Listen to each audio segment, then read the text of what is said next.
मेरे प्यारे प्यारे बच्चों, अगर सिर्फ नई वाली एनसीईआरटी पढ़ रहे हो तो बहुत बड़ी गलती कर रहे हो तुम लोग। अरे अरे परेशान मत हो। इस वीडियो को शांति से एंड तक देखो। तुम्हारे सारे के सारे डाउट क्लियर हो जाएंगे कि नई वाली एनसीईआरटी पढ़नी है या फिर पुरानी वाली, कौन से नए टॉपिक ऐड हुए हैं, कौन से टॉपिक डिलीट हो गए हैं। और तो और मैं तुम्हें वो टॉपिक तक बताऊंगी जो ना नई एनसीईआरटी में है ना ही पुरानी एनसीईआरटी में है, लेकिन प्रीवियस ईयर में क्वेश्चन पूछा गया है। तो हेलो मेरे प्यारे प्यारे बच्चों, कैसे हो आप लोग। आई होप आप लोग बिल्कुल ठीक होगे और बहुत अच्छे से पढ़ाई कर रहे होगे। तो चलो स्टार्ट करते हैं और आप लोगों की सारी कंफ्यूजन को आज दूर करते हैं। मेरे प्यारे प्यारे बच्चों, सबसे पहले तो मेरी ये बात सुनो कि मैंने ऐसा क्यों बोला कि अगर आप सिर्फ नई वाली एनसीईआरटी पढ़ के जा रहे हो तो बहुत बड़ी गलती कर रहे हो। एक काम करो, आप लोग अपनी नई वाली एनसीईआरटी खोलो और मुझे देख के बताओ कि क्या आपको पूरी बुक में कहीं पे कॉकरोच वाला टॉपिक नजर आ रहा है। बताओ देख के। नहीं आ रहा ना। लेकिन लेकिन लेकिन कॉकरोच के ऊपर नीट 2024 में 2 क्वेश्चन पूछे गए हैं। अब एक और चीज देखो, क्या आपको कहीं पे एनिमल टिश्यू नजर आ रहा है? Epithelial tissue, connective tissue, muscular tissue, neural tissue, बताओ ये वाला टॉपिक आपको कहीं नजर आ रहा है? नहीं ना। इसमें से भी नीट 2024 में 2 क्वेश्चन पूछे गए हैं, आप लोग देख सकते हो। उसके बाद चलो एक और एग्जांपल देती हूँ। प्लांट टिश्यू हमारा नई वाली एनसीईआरटी में नहीं है, लेकिन आप लोग देख सकते हो इसमें से भी क्वेश्चन पूछा गया है। यहाँ तक कि जब री नीट का एग्जाम हुआ था तब भी प्लांट टिश्यू में से क्वेश्चन आया था। तो अब आप लोग समझ गए होंगे कि मैंने ऐसा क्यों बोला कि सिर्फ और सिर्फ न्यू वाली एनसीईआरटी पढ़ के जाओगे तो बहुत ज्यादा पछताओगे। चलो मेरे प्यारे प्यारे बच्चों, यूनिट वाइज देखते हैं। ये रही हमारी first unit, diversity in the living world. इसमें फर्स्ट चैप्टर है द लिविंग वर्ल्ड। अगर कोई बच्चा नई वाली एनसीईआरटी से पढ़ रहा है तो प्लीज आप लोग पुरानी वाली एनसीईआरटी से ये वाला टॉपिक पढ़ लेना, व्हाट इज लिविंग। क्योंकि नई वाली एनसीईआरटी में देखो ये वाला टॉपिक नहीं दिया हुआ, ठीक है, यहाँ से चैप्टर स्टार्ट है, जबकि पुरानी वाली एनसीईआरटी में ये वाला टॉपिक है व्हाट इज लिविंग, और ये सिलेबस के अंदर भी है। तो आपको ये वाला टॉपिक करना ही करना है। तो अगर कोई नई वाली एनसीईआरटी को फॉलो कर रहा है तो पुरानी वाली से इसको जरूर कर लेना। और अगर कोई बच्चा पुरानी वाली एनसीईआरटी ही फॉलो करे तो कोई दिक्कत वाली बात नहीं है। बस आपको चैप्टर के लास्ट में ना एक टॉपिक दिखेगा टेक्सोनॉमिकल एड्स, आप उसको छोड़ सकते हो, ठीक है, स्किप कर सकते हो। अब देखो सेकंड चैप्टर बायोलॉजिकल क्लासिफिकेशन। इसमें कोई दिक्कत नहीं है, नई वाली करो पुरानी वाली करो। बस नई वाली में एक लाइन छोटा सा चेंज हुआ है तो इसका आपको ध्यान रखना है। उसके बाद देखो प्लांट किंगडम। जो बच्चा पुरानी वाली कर रहा है अच्छी बात है। अगर कोई बच्चा नई वाली एनसीईआरटी को फॉलो कर रहा है तो प्लीज पुरानी वाली एनसीईआरटी में से लास्ट में एक टॉपिक दिया है इस चैप्टर में, अल्टरनेशन ऑफ जनरेशन, इसको जरूर कर लीजिएगा, ठीक है। अब देखो एनिमल किंगडम, इसमें कोई चेंज नहीं है, एकदम सेफ जोन में है। ये नई वाली से करो पुरानी वाली से करो, बल्ले बल्ले शावा शावा, कोई दिक्कत वाली बात नहीं है, ठीक है। अब मेरे प्यारे बच्चों हम बात करते हैं नेक्स्ट यूनिट की, structural organisation in plants and animals. इसके अंदर हमारे पास 3 चैप्टर्स हैं। सबसे पहले है मॉर्फोलॉजी।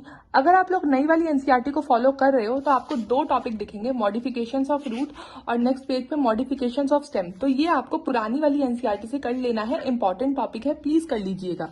उसके बाद 2-3 नई फैमिलीज ऐड हुई है, ये आपको ना नई वाली एनसीईआरटी में मिलेगी ना पुरानी वाली में, लेकिन सिलेबस में है तो आपको ये पढ़ना है। उसके बाद देखो एनाटॉमी वाला चैप्टर। अगर नई वाली से कर रहे हो तो अच्छी बात है, अगर पुरानी वाली से भी कर रहे हो तो कोई दिक्कत नहीं है। बस कुछ टॉपिक है जो आप छोड़ सकते हो। रुको मैं आपको दिखा देती हूँ कौन से टॉपिक है जो आप छोड़ सकते हो। ये सेकेंडरी ग्रोथ वाला जो टॉपिक है ना वो आप छोड़ सकते हो। इसमें कुछ टॉपिक है जैसे कि देखो हार्टवुड, सैप वुड, ठीक है, spring would, autumn would, cork cambium, ये कुछ टॉपिक है जो आप इस चैप्टर में छोड़ सकते हो। उसके बाद देखो next chapter structural organisation in animals. Please मेरी बात ध्यान से सुनो, कॉकरोच में भी क्वेश्चन आया था, कॉकरोच में से भी, ठीक है, 2024 में, और एनिमल टिश्यू में से भी क्वेश्चन आया था 2024 में। लेकिन जब आप नई वाली एनसीईआरटी खोलोगे तो आपको ये दोनों ही टॉपिक नहीं नजर आएंगे, तो इसको आपको पुरानी वाली एनसीईआरटी से कर लेना है। लेकिन अगर कोई बच्चा ऑलरेडी पुरानी वाली एनसीईआरटी से ही इस चैप्टर को कर रहा है तो आप एक काम कर सकते हो, अर्थफॉर्म को छोड़ के बाकी पूरा का पूरा चैप्टर एज इट इज पढ़ लेना, ठीक है जी। अब मेरे प्यारे बच्चों हम बात करते हैं अपनी यूनिट नंबर 3 की, जिसका नाम है सेल स्ट्रक्चर एंड फंक्शन। इसमें हमारे पास 3 चैप्टर है। वैसे देखो इसमें कुछ ऐड तो नहीं हुआ है, ठीक है।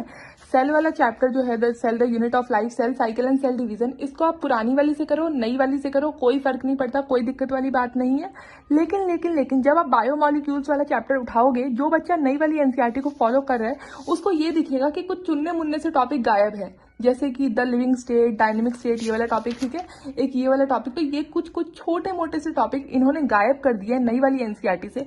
तो अगर कोई बच्चा नई वाली एनसीईआरटी कर रहा है तो आप इसको पढ़ सकते हो, क्योंकि अभी आपके पास बहुत सारा टाइम है, ठीक है, पूरा 1 साल का टाइम है। अगर आप नीट 2026 का एग्जाम देने वाले हो तो ठीक है, तो बीच से छोटे मोटे टॉपिक छोड़ने का कोई मतलब नहीं बनता। तो इफ पॉसिबल तो आप पढ़ लीजिएगा, वैसे नहीं भी पढ़ोगे तो कोई दिक्कत वाली बात नहीं है, ठीक है। तो ये यूनिट एज इट इज है, कुछ चेंज नहीं है, कुछ ऐड नहीं हुआ है, ठीक है।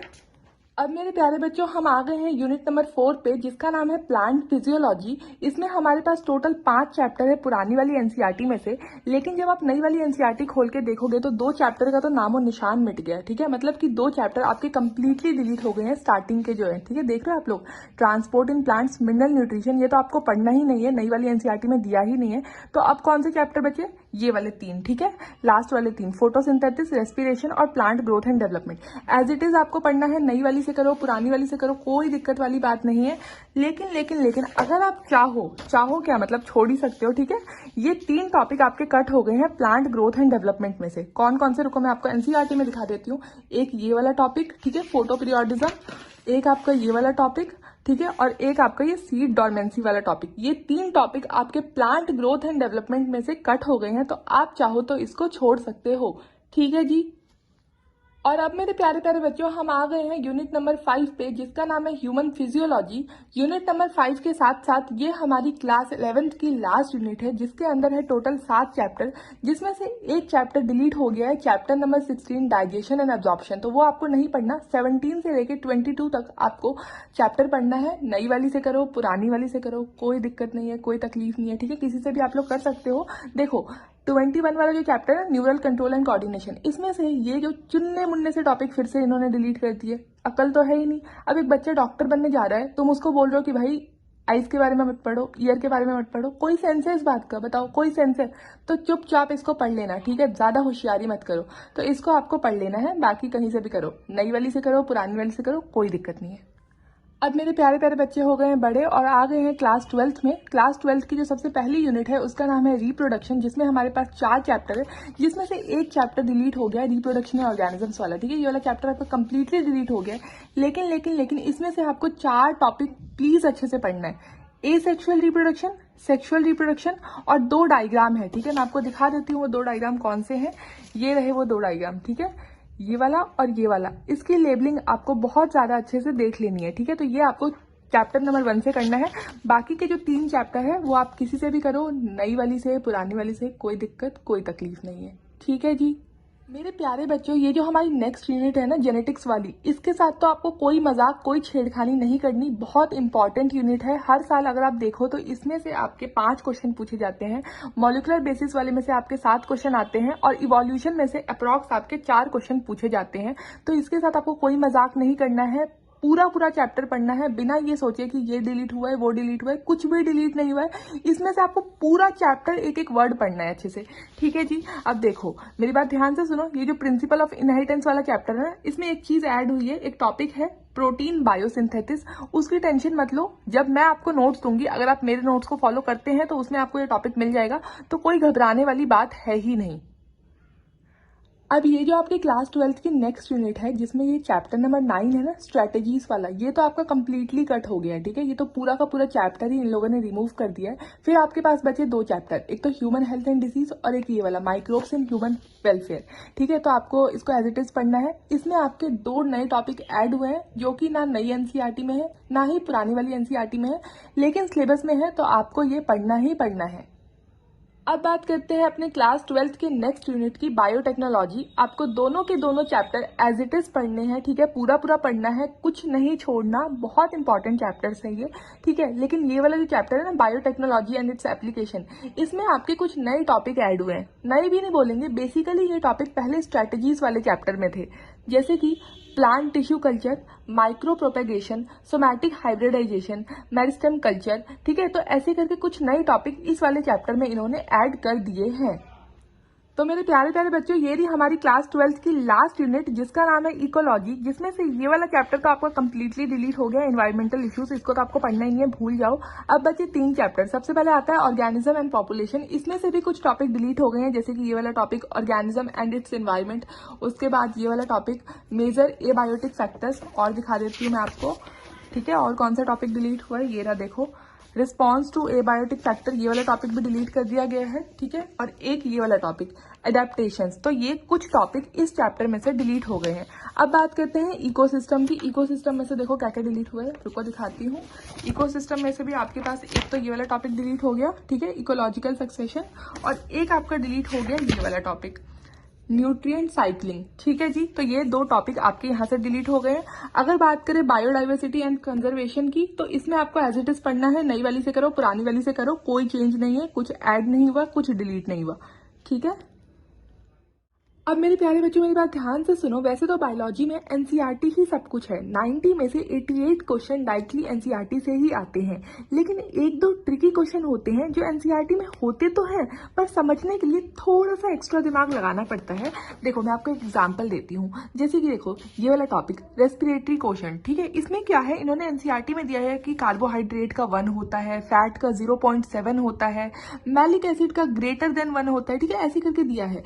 लेकिन अब प्रीवियस ईयर में ऐसा क्वेश्चन आ गया कि बताओ मैलिक एसिड का कितना होता है। तो एग्जैक्ट अगर आपको पता रहेगा तो अच्छी बात है, वैसे तो ऑप्शंस को एलिमिनेट करके कुछ ना कुछ दिमाग लगा के आप आंसर निकाल ही लोगे, मुझे पूरा भरोसा है, इतने समझदार हो आप। लेकिन अगर आपको एग्जैक्ट चीज पता होगी तो क्या प्रॉब्लम है, टाइम बच जाएगा अपना, है ना। उसके बाद देखो कार्टिलेजिनस जॉइंट, इसमें ना एनसीईआरटी में एग्जाम्पल दिया हुआ है इंटरवर्टिब्रल डिस्क, लेकिन प्रीवियस ईयर में एक ये वाला एग्जाम्पल भी आया हुआ है, तो आपको ये पता होना चाहिए। ये आउट ऑफ एनसीईआरटी है, लेकिन आपको पता होना चाहिए। ऐसे ही डेंगू और चिकनगुनिया, ये आपके एनसीईआरटी में नहीं है, लेकिन आपको पढ़ना है। फिर ये कुछ नई फैमिलीज मैंने आपको बता दी थी जो ऐड हुआ है, ये भी एनसीईआरटी में नहीं है, लेकिन आपको पढ़ना है। मेरे कहने का मतलब ये है कि आएगा तो सब कुछ एनसीईआरटी में से, लेकिन कुछ ट्रिकी चीजें होती है, तो यही गेम मैं बदलने वाली हूँ। नीट 2026 और 2027 के लिए जो मैं नोट्स आप लोगों को दूंगी, उसमें A to Z सब कुछ होगा। हर लाइन का ब्रेकडाउन होगा, ट्रिकी क्वेश्चन का सॉल्यूशन होगा, बहुत बहुत बहुत ईजी वे में बनाने की मैं कोशिश कर रही हूँ। बाकी प्लीज आप लोग अपनी हेल्थ का ध्यान रखो, प्लीज प्लीज प्लीज। हेल्थ बहुत इंपॉर्टेंट है बच्चों, अगर हेल्थ ठीक रहेगी तो बाकी सारी प्रॉब्लम तो ठीक हो ही जाएगी। तो अपनी हेल्थ का ध्यान रखो, अच्छे से पढ़ाई करो। All the very best.